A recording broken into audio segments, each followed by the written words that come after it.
Good morning, Scott. I still have Morning. my voice lost. I want to carry on about what we started speaking about uh, the mirror effect, the social media effect. And now I want to go into this almost another thing that's what's the best word I can describe? I have to fight this all the time, but it's obsession of always staying particular way. Not understanding that you need to have like phases through years, through months, through days, where you kind of let yourself a little bit go, so to speak, visually to progress physically, maybe even mentally, and so on and so forth. The wildest part is that in a business, everyone understands that. Like when tax year comes to an end, you try to spend as much money as you can on something that's bringing back stuff to your business, and rest of the year you're a bit more careful. Whereas when it comes to body, people tend to completely become blinded to that there needs to be staged approach to everything to get the best results. So talk to me about the obsession of chronic dieting. What is it, Yeah, I think how it affects it? Why do you think it's a thing that everyone is always trying to be in calorie deficit forever, and so on and so forth? I see the same thing for sure. Um, what is it? I mean, theoretically, they're trying to remain in an energy deficit all the time, probably because their goal in their mind requires them to be constantly leaner. They always want to be leaner, leaner, leaner. Um, I mean, depends on how you want to tackle this, what angles you want to come at it. But I mean, that is not a good place for a female to be living. I constantly tell my female clients, like, we do not want to spend a lot of time in an energy deficit.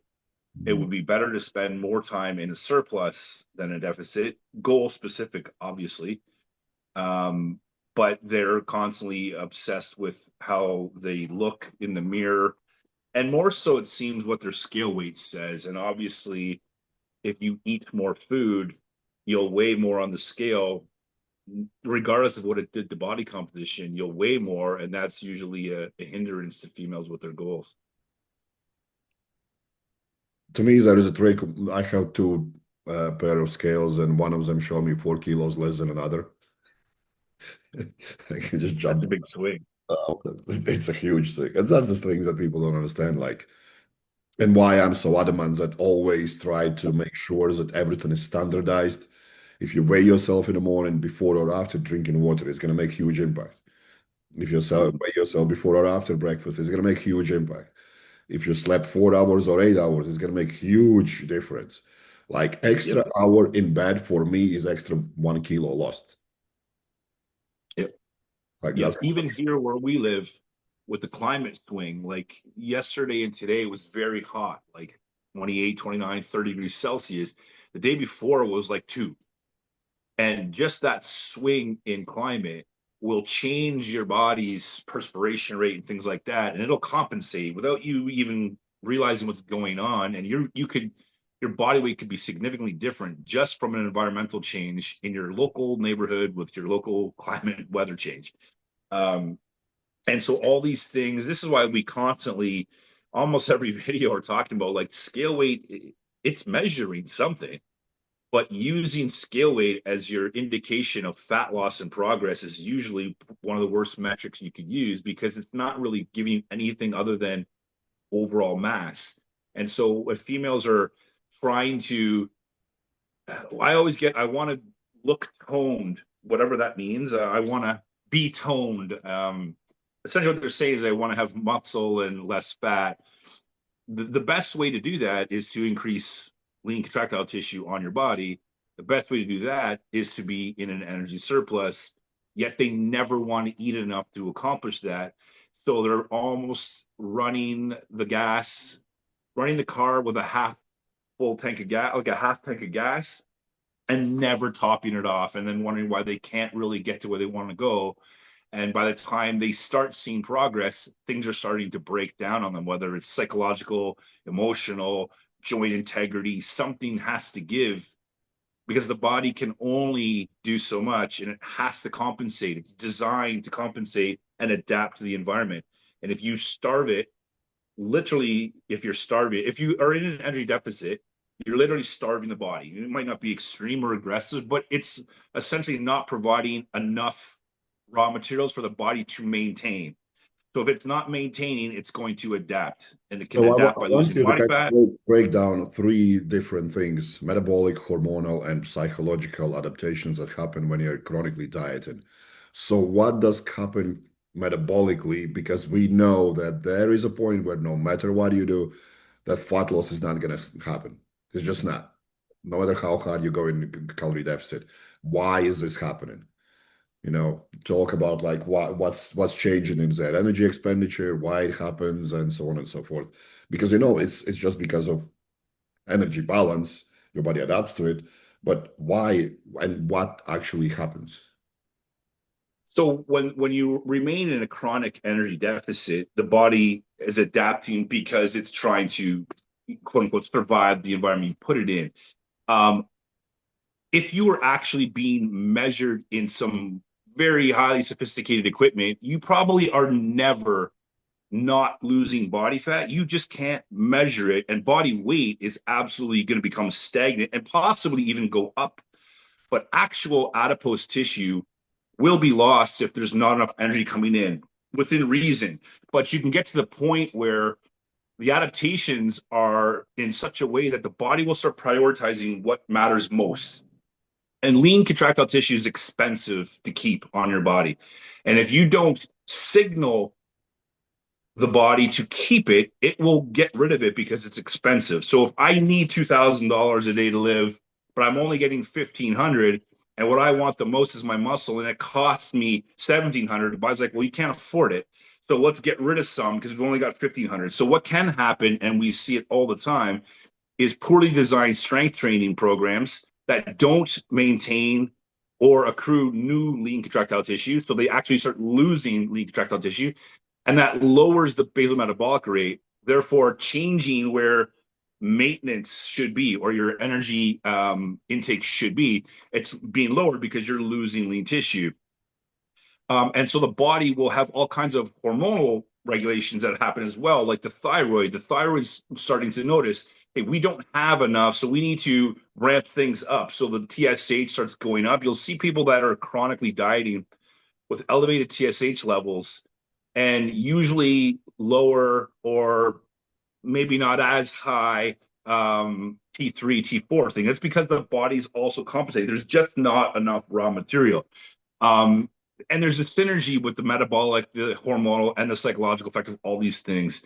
And it's just literally almost like a vicious cycle. Like the females will chronically diet, they'll start losing lean contractile tissue or not being able to produce more, and then they will adjust calories to suit, and body fat slowly begins to basically accrue because you just don't have enough going on to maintain what you need, and so the loss of lean tissue keeps the body weight the same, but less lean tissue is a lower basal metabolic rate. So now the amount of calories you need just to sustain your current physiology is less, but you're not adjusting that. That's why you'll see over the course of 5, 10 years, people slowly getting what they refer to as skinny fat. And it's not, and even though their weight might be the same, they don't really notice it for years on end because it's hard to catch.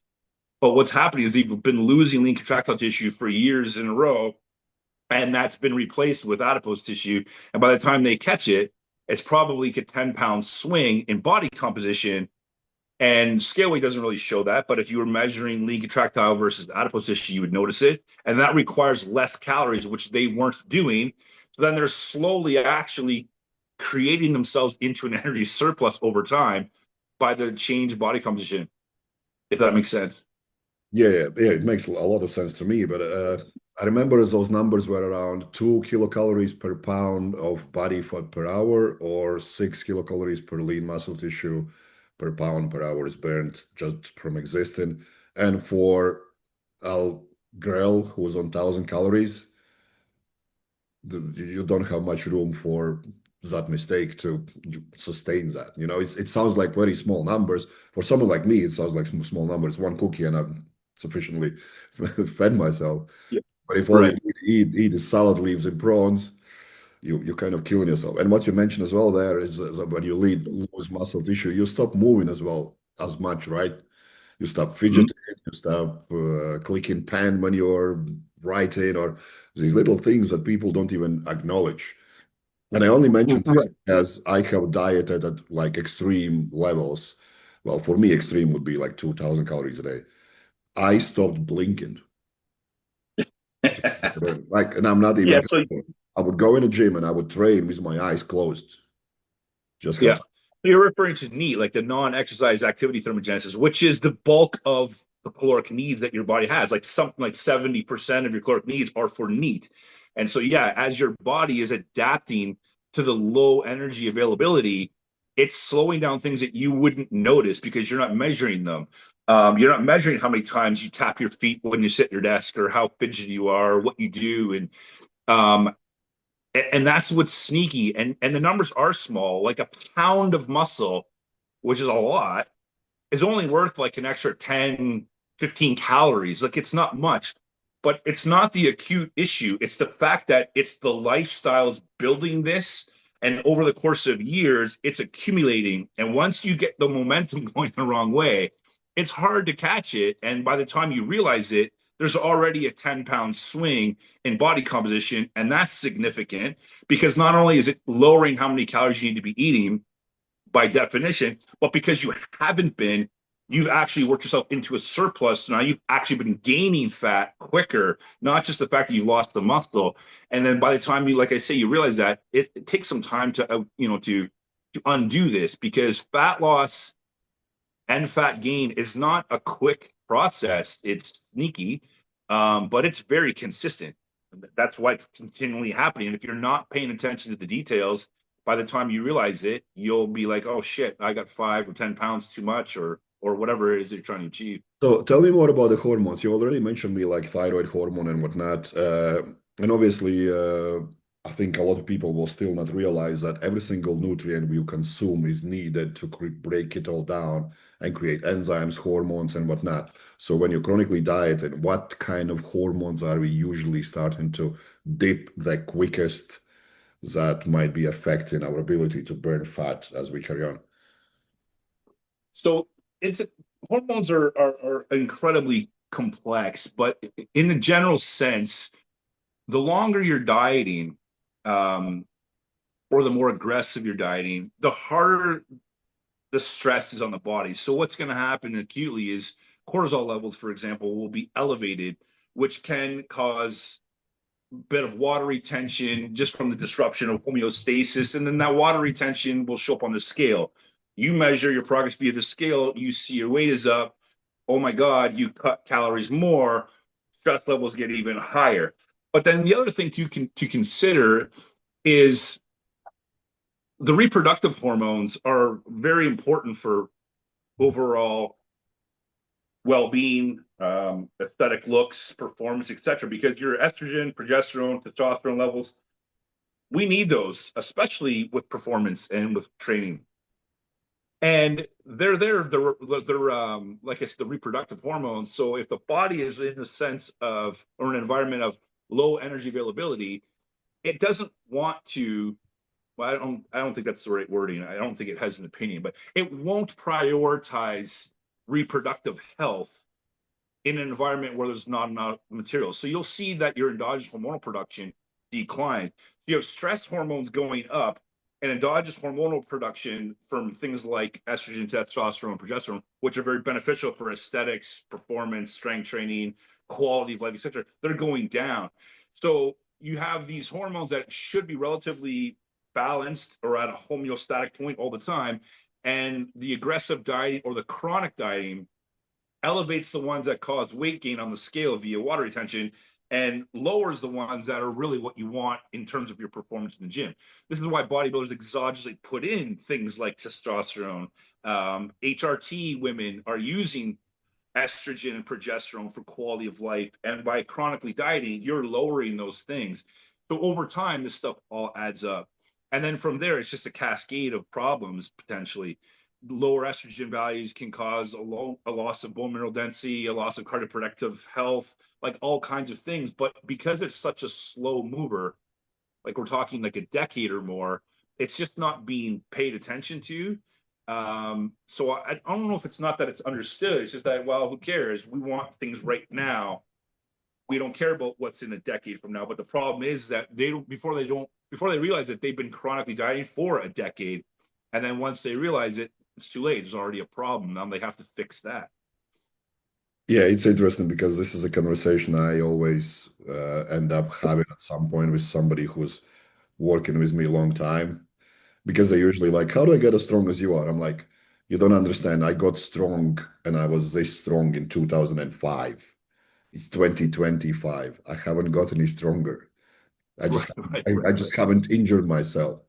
You are trying to close that gap that I closed in first 5, 6 years when I was training 2, 3 times a day, sleeping like a baby, no care in the world, by doing full-time job, being mom, doing all other things that are stressing you out all the time. So it's not going to happen. Mhm. It's about taking the time and pacing yourself. And I think that's a very important message is what are you going to look like in 10 years? What are you going to feel like in 10 years? Because this is a long-term thing, It, instead of it's supposed to be a lifestyle. Anyone yeah, that's I'm trying chasing to these, look good for this summer. Why don't you want to yeah, look good for life? What's wrong with that?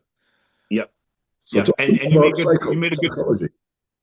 What's What do that? talk to me about psychology. What do you see people usually go through mentally when they are consistently trying to just shrink themselves down? Do you see like more agitation? Maybe there is some kind of almost like an eating disorder, so to speak, which probably is a term I don't like to use, but it's like binge eating now and then that throws them off from their progress and so on and so forth. So what do you see that people go that is almost inevitable to happen from mental side of things? I what I see, and again, I'm not an expert in psychology and stuff like that, but what I see is almost like obsessive behavior getting more and more extreme, to the point where sometimes they're afraid to eat something that's not on their meal plan. Like they'll be afraid to go out on a date night with their partner or whatever because of what it'll do to the scale weight or how they'll feel or what they think they see the next morning or whatever. um, I think it's not an eating disorder, but it is disordered eating in a sense, and it just gets more and more extreme. And I've seen it get to the point where I've actually worked with a few younger females with their consent of their parents and their medical professionals, and they're intelligent. Like once it's starting to rewire their thought process, there's a lot of work to be done. Like that neuroplasticity is very, very, very real, and it takes months to rewire things. And they know how to adjust and manipulate their carbs versus fats, their water versus salt, just to transiently change the scale weight to fool the professionals to make sure that they think they're eating adequately and they're not. I had one female that literally would adjust her carb intake the night before the weigh in front of the doctor just to make sure that her weight was what the doctor wanted to see. And then the following day, she'd take her step count and go to 60,000, 60,000 to compensate. And she had wired that into herself as in, like, this is an automatic process for me. Every Thursday night I do this because Friday morning I weigh in and Saturday I go on a fucking full day hike nonstop just to Right, compensate. And it gets worse for sure. But the problem is that the whole time they're doing this, the body's adapting all the way. right, And so these adaptations are very slow and they're very, very chronically developing into almost a state of permanency. Like it takes a lot of work to rewire something. If it's become habit or if it's become the new homeostatic point of the body, it takes work to get out of it. And they have to put themselves into a position where they may have to gain weight. And if that is a problem and they can't, they won't. And the body doesn't care. It doesn't care what you think. It's just going to continue to adapt to the environment. And they study this stuff. They study it with those prisoners of war and those starvation camps. They start all over the place. And something I point out to people is like, I'm not eating anything, and yet I can't lose weight. I can't lose weight. And I'll point out, like, well, if one of you guys watch, I mean, I don't watch them, but I'm aware of them.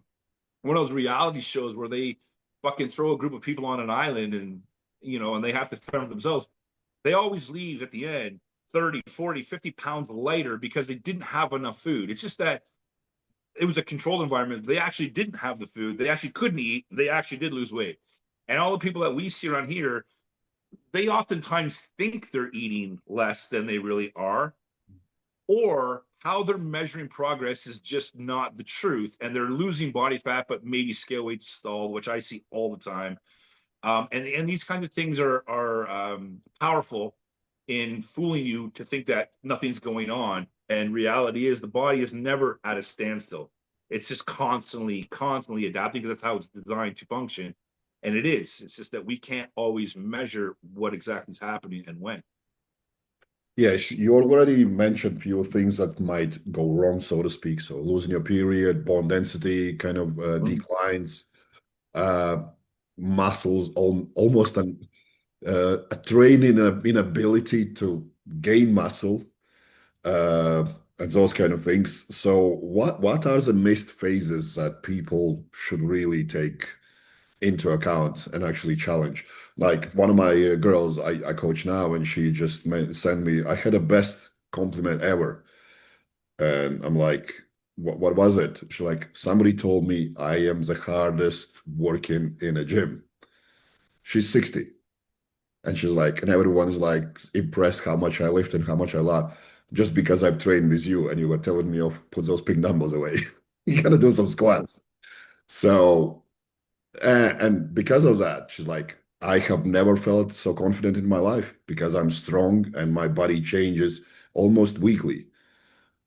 So how do you go around getting girls to understand that this is a missed phase they really should be spending most of the time in?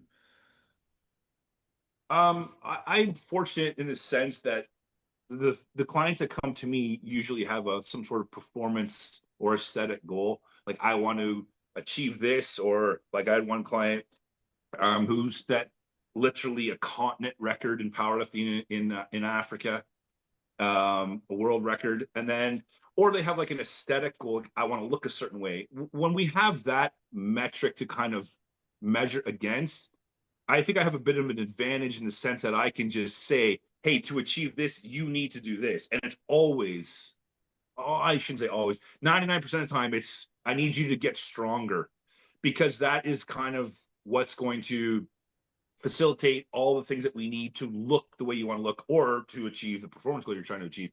So I usually just have them measuring metrics of their ability in the gym or in the ability of their activity that they need to be doing to get better. Like it could be, I'm working with a high rocks, that's the new thing, a high rocks athlete, kind of like CrossFit, I guess. So they have metrics that they need to achieve. So we strive for those. And it doesn't take very long for that to become motivational because they see progress. It's not an opinion, it's a measured, literally performance aspect. Or in the gym, if it's an aesthetic goal, I say, if you want your glutes to look like this, but everyone has glute goals, we need you to be able to start lifting this, this, this, this. And once they start making progress in progressive overload with their lifting, it starts showing them, hey, this is working. I'm seeing progress. And that is usually enough to keep them going. And if they keep going for a little while, it becomes very visually obvious. And then once that takes place, I find that they're fine. They're good. They can hold the line going forward right to the end of the goal. Now, if I have somebody that comes in that has no real performance goal and is not really big on strength training, my ability to just convince them to do this, I'm not I'm not hypnotizing them, or I'm not a psychologist like that. A lot of times they'll quit. Admittedly, they'll be like, no, this is not the results I'm looking for. Even though the results were there, it's not what they wanted to see. And they'll leave and they'll come back months later. That was about what I was Uh, wanting to ask is like, Do they come back? Because everyone I Yeah. used to have, they 2, 3 months later, they come back after they've been with someone else. Is like, I think I'm wasting my time with this dude. It's nothing's Yeah. happening. Yeah, they come back every time because what will happen is they'll go to somebody who will promote a 30-day fucking challenge or whatever, and they'll do it and they'll get results for the first week, maybe 2 weeks, maybe 3 weeks. Then all of a sudden they'll hit the roadblock and nobody knows how to get through that roadblock because what they're doing is ridiculous anyway. And then they'll end up feeling like crap or they'll get injured or something like that. And then they'll come back. And then at some point, in my world, and I do believe I'm still correct here, as of right now, even with the GLP-1 stuff like that, the answer is it's going to take time. Longer, lower, slower approach. That's the answer. There is no fast tracking on any of this stuff, so they'll all come back. They have to if they want the right answer, because this is the right answer. And we still, to this day, don't have a medical miracle that makes this happen overnight, aside from surgery. But even that, depending on what the surgery is for, there might be things that still need to be rewired or reprogrammed. So yeah, they come back, but in the meantime, I find the best way to get them sort of pushing through is to have some sort of metric they can actually measure. And if they need to look a certain way or perform a certain way, they need to be eating. You can't achieve some of these things with no food going in. And if you look at, oftentimes what I'll do too is they'll say, I want to look like this person or I want to perform like that person. And oftentimes those people are publicly talking about what they do, and they're eating 2, 3, 4,000 calories. Like when you look at those girls at these past Olympics, the 100-meter sprinters that look like very attractive, dolled up on the line, running the 100 meters, and they're super muscular, super fit. And you talk to them or look at their nutrition, they're eating a ton. And so people are like, well, they eat so much, they eat so much. I'm like, well, yeah, they have to. And look at, they're not getting fat. They look this way. They look the way you want to look. They perform the way you want to perform. It's not a coincidence that they're eating. Yeah, So I wish there I was think a lot of times more. it's the social media is the issue. I think would be good if there were more women actually speaking about like a high level what they eat. Not the ones who take drugs because that's irrelevant. But Yeah. I know a lot of bikini chicks and they're like on 3,000, 4,000. I know somebody on 5,000 calories. Wow. She's like size of my leg. Yeah. Yeah. Yeah. Yeah. And everyone I was know that would be like, nice. how And can she eat it would so be, much? Because she works like an absolute animal. yeah. Like one of my girls, she likes to do CrossFit every single day. And then on top of that, she likes doing weights. And then on top of that, she has her own business. So she's like running 24/7. She needs a lot of Right. food. And she's only Right. 52 kilos. Wow. Yeah. And imagine putting her on 1,500 calories or 1,200 calories. No She'd chance. be toast in a few weeks. Yeah. Yeah, it would be nice if some of the women would, but the problem that I see is that the ones that are speaking up they're lying. Yeah. They might tell you, "Oh, I do this, this, this," and maybe they do, but they achieve their progress with drug use, and they're not telling you that. That's the issue with it. But when it comes to the calorie intake, there's a potential that I'll be speaking with the teenage volleyball girls next year because it's starting in that teenage years where they're very active. The ones that want to do something like athletic wise, dancers, volleyball players, basketball, hockey, whatever, they're getting intermittent menstrual cycles because the energy balance is so skewed. As they're going through those developmental years, there's not enough calories coming in, and they're getting this disrupted menstrual cycle. I think it's a problem.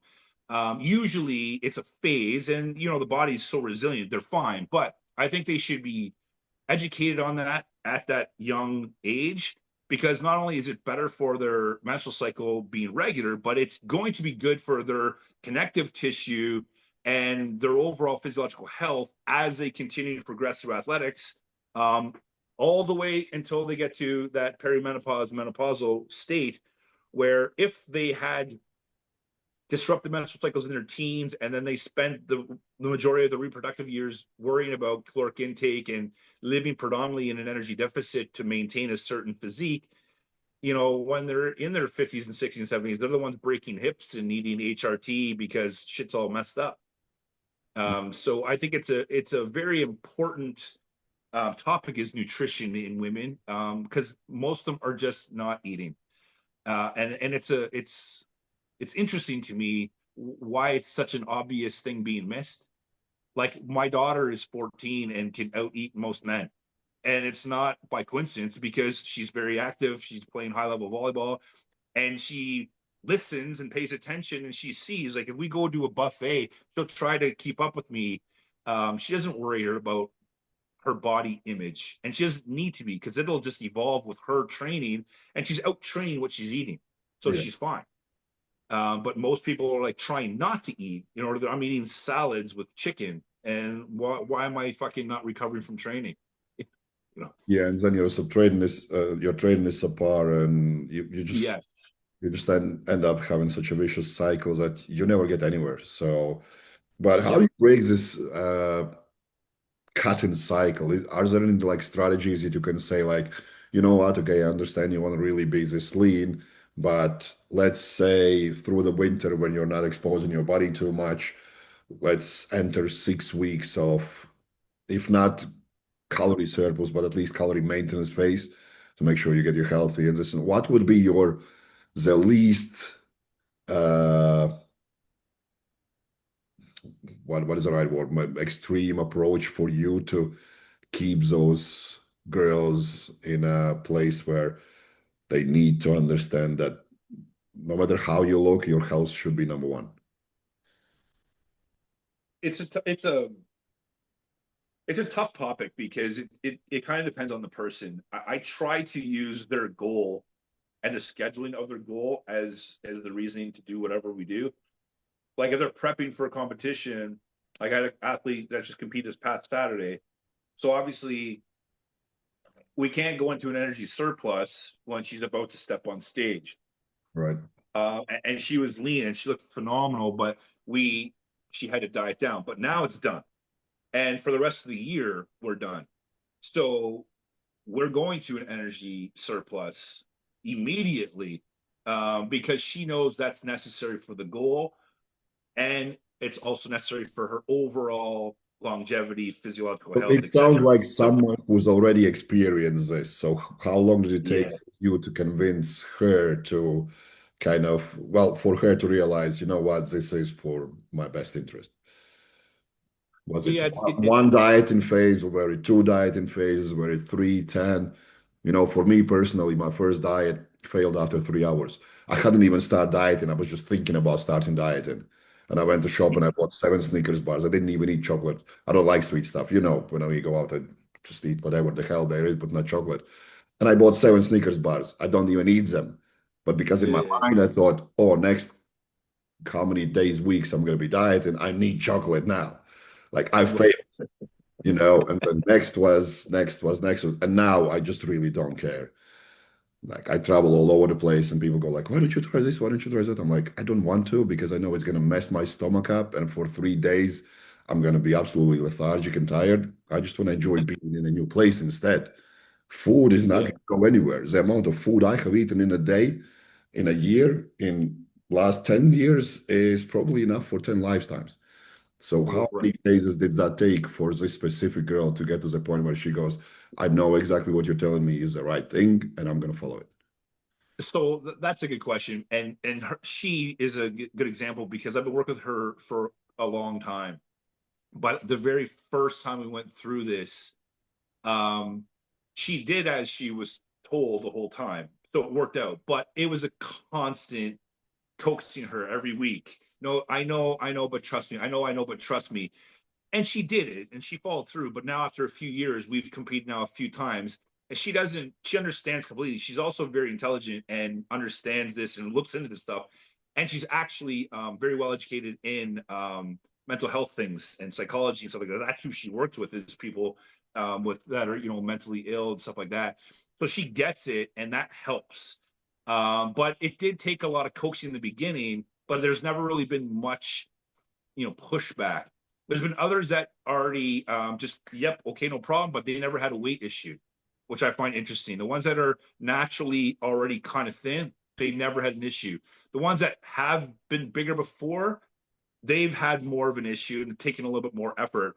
But it's all been depending on the person. Some of them I don't have to do much. Some of them I have to talk to them every week and just help them through. Like, no, hang on, but look at this, look at this, look at this. But I mean, to be honest, if you're paying attention, you don't have to trick them. You just have to point out what is the progress and what isn't. And because the progress is there, it has to be if they're following it. And once they see that there's progress, that's usually what it takes. If you want them to do things, you have to give them results. But I also set the bar at the very beginning. The results aren't immediate fucking 10 pounds overnight weight loss. It doesn't work that way unless I'm trying to make you make weight for an event, which we can do. That's different. But fat loss is slow. I don't sugarcoat it in the beginning. It takes time, but you have to show progress all the way, and they usually can handle it. Yeah, it's to me it sounds like the most important part for this is a solid support system. Like Very much. Yeah. people around you who are not telling you, hey, why don't you just try this instead of that? But somebody who's like, you know what, your goal is this. Let's go through this for next 4 6 weeks, and then you readjust and go from there, right? Yeah.